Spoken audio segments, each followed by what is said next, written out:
À 7h05, la question santé d'Europe 1. Thomas Soto. Bonjour Dr Kirzek.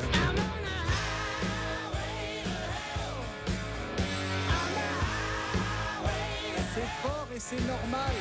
Ça fait des années que le chanteur du groupe AC/DC a ça dans les oreilles et il le paye, Gérald, puisqu'aujourd'hui ses médecins lui ont dit arrête tout de suite ou tu finiras sourd. Que se passe-t-il dans les oreilles de Brian Johnson ? On ne s'entend plus et c'est pas étonnant qu'il ait un problème probable de presbyacousie. Alors on ne sait pas exactement de quel problème auditif il souffre, mais il y a deux types de surdité acquise, des pathologies de l'oreille, et puis la presbyacousie qui est le vieillissement normal de l'oreille à force d'être trop exposé et trop longtemps à des volumes sonores importants comme ceux qu'on vient d'écouter.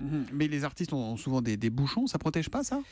Ça protège, mais ça protège quand vous allez une ou deux fois par an dans un concert, quand vous êtes tous les jours en répétition ou très régulièrement en concert avec des niveaux d'exposition qui sont importants sur des durées qui sont importantes, eh bien le vieillissement de l'oreille est prématuré. On a un stock de cellules dans l'oreille et ce stock-là va diminuer. Auditif comme un capital solaire en fait. On a un capital de cellules ciliées. On a à la naissance environ 15 000 cellules ciliées qui sont des petites cellules qui vont vibrer et qui avec les ondes auditives vont vibrer et vont transformer ce son-là. Eh bien aussi bien les cellules que les neurones derrière pour aller transmettre au cerveau vont vieillir et on peut très bien avoir après des niveaux d'exposition ou des durées importantes, avoir à 40 ou 50 ans une oreille de quelqu'un de 80 ou 90 ans. Quand on arrête de fumer, on retape entre guillemets un peu ses poumons. Est-ce que c'est pareil pour les oreilles ? Est-ce que le silence soigne, voire guérit ? Et c'est bien le problème. Non, ce stock il est défini au départ, ce stock de cellules et de neurones, et c'est un phénomène dégénératif qui ne se régénère pas. Et c'est d'ailleurs une des voies de recherche intéressantes, c'est grâce à la thérapie cellulaire d'être capable de régénérer ces cellules ciliées, mais pour l'instant c'est un rêve et ce n'est pas le cas. Comment nous au quotidien, sans forcément s'en apercevoir, on met nos oreilles en danger, Gérald ?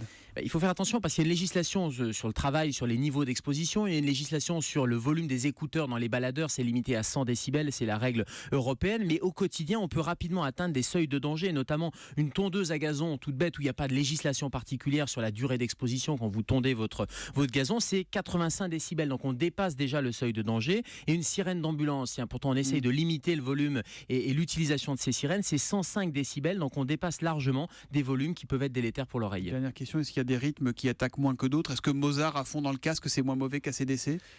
C'est moins mauvais clairement parce que la musique classique, il y a des alternances de phases intenses de durée brève et des phases calmes où l'oreille va se reposer, et AC/DC par contre c'est un niveau qui est d'emblée élevé avec des durées qui sont longues, il n'y a pas de récupération et l'oreille se fatigue plus vite. Il est à votre écoute tous les matins, c'est le Dr Kirzek que l'on retrouve demain à 7h-5, si du moins il entend son réveil sonner. À demain Gérald.